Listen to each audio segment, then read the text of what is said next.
A majestic sun rose above the small village, known to history as Nazareth.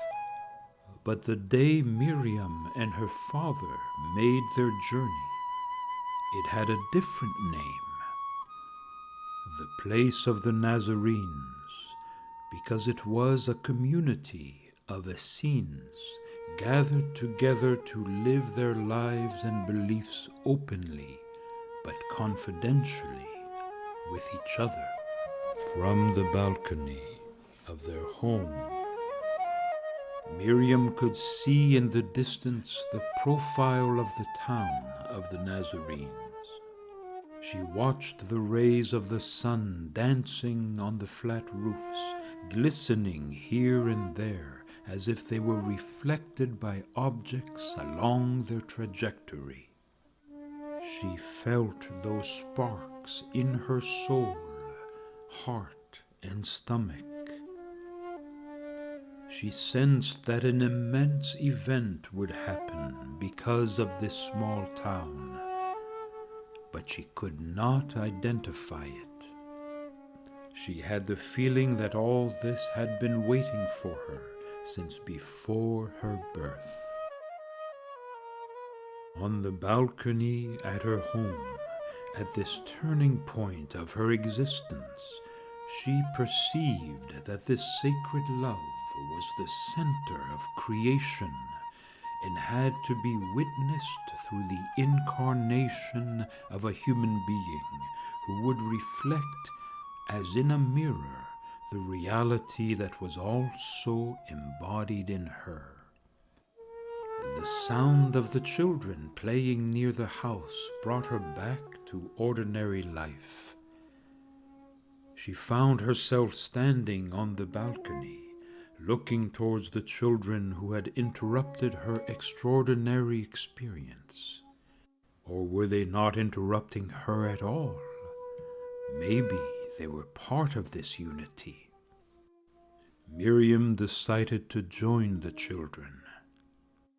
She loved the joyful energy of play and laughter, this celebration of life. But there was something else that attracted her to them. She felt that she needed to go down those stairs, and that she had to put her little feet on their own land and stay among them. That magnetic attraction in her solar plexus was unmistakable. The feeling was always the same. A quiet certainty of having to do it, even without knowing why. She trusted this inner impulse throughout her life. It was another aspect of the voice, though silent, but with the same power.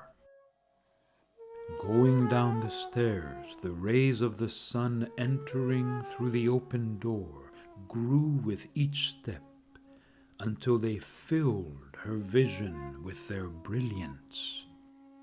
When she reached the bottom of the stairs, all she could see was light. The happy sound of the children was heard outside, but in that cascade of light there was a sacredness that silenced her in amazement. She stopped for a moment, mesmerized by the golden light. Everything quieted down. Even the children's play seemed to fade away like a distant echo. There was only that light in front of her, feeling like a living presence. In the shining rays, she thought she heard a subtle hum that seemed familiar to her. Her eyes were still immersed in the brilliance of the sun when she saw a silhouette in the distance approaching. As if the light was creating a mirage, Miriam looked carefully, completely motionless. There were two figures, that of a man holding a child by the hand. Miriam's eyes saw through a gap in the light, and the glow vanished like morning fog. Beyond the gate where the children were playing, a father and son were heading for the temple. Miriam felt the boy's gaze pass through her body, and his eyes were the only thing she could see clearly. She could not look away from them along the entire stretch visible beyond the wall. It was a short time, but it seemed infinite.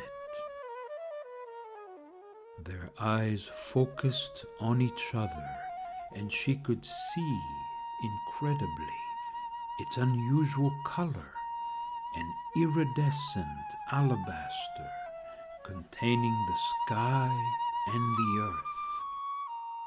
He looked at her. His gaze was penetrating and very gentle. Miriam became breathless as she recognized something familiar in this boy, so different from other children. His soft features expressed a gentle nature, even if his eyes shone with an unknown and captivating power. She sensed that he was aware that she also knew something about him, something about them. Were they memories? Were they premonitions? Then the intensity of his gaze softened, and a hint of a smile seemed to shine through his lips. That smile, for Miriam, was brighter than the sun that had filled her vision moments before. His father spoke to him, and the two of them walked away toward the city.